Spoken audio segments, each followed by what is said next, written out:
again pictured all the details of the quarrel with his wife, all the hopelessness of his position and, most painful of all, his own guilt. No, she won't forgive me, and can't forgive me, and the most terrible thing is that I'm the guilty one in it all. Guilty, and yet not guilty. That's the whole drama, he thought. Oh, he murmured with despair, recalling what were for him the most painful impressions of this quarrel.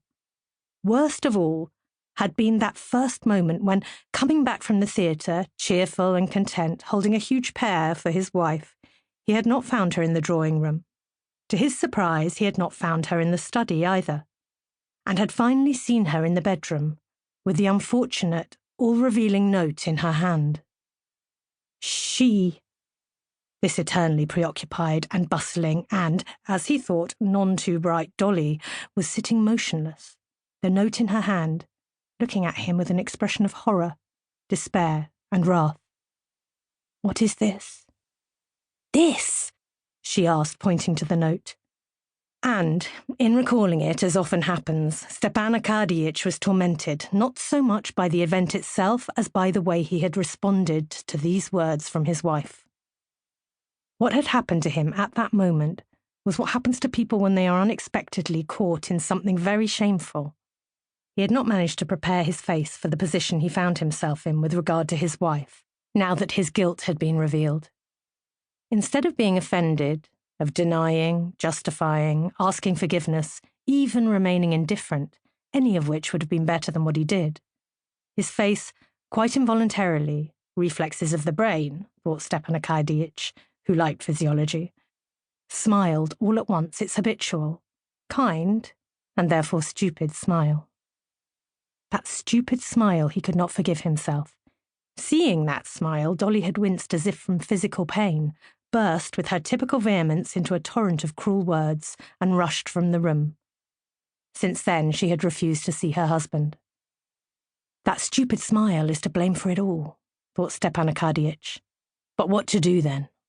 What to do?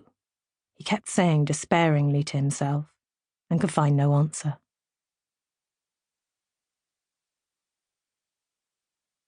Chapter 2.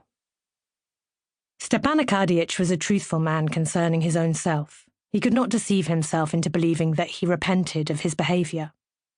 He could not now be repentant that he, a 34-year-old handsome, amorous man, did not feel amorous with his wife, the mother of 5 living and 2 dead children, who was only a year younger than he. He repented only that he had not managed to conceal things better from her. But he felt all the gravity of his situation and pitied his wife, his children, and himself. Perhaps he would have managed to hide his sins better from his wife had he anticipated that the news would have such an effect on her. He had never thought the question over clearly, but vaguely imagined that his wife had long suspected him of being unfaithful to her and was looking the other way. It even seemed to him that she, a worn-out, aged, no longer beautiful woman, not remarkable for anything, simple, merely a kind mother of a family, ought, in all fairness, to be indulgent. It turned out to be quite the opposite. "Ah, terrible! Terrible!" Stepan Arkadyevitch repeated to himself, and could come up with nothing. And how nice it all was before that. What a nice life we had. She was content, happy with the children. I didn't hinder her in anything, left her to fuss over them and the household however she liked. True, it's not nice that she used to be a governess in our house. Not nice. There's something trivial, banal in courting one's own governess. But what a governess. He vividly recalled Mademoiselle Roland's dark, roguish eyes and her smile. But while she was in our house, I never allowed myself anything. And the worst of it is that she's already... It all had to happen at once.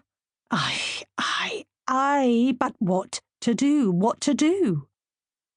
There was no answer, except the general answer life gives to all the most complex and insoluble questions. That answer is, one must live for the needs of the day, in other words, become oblivious.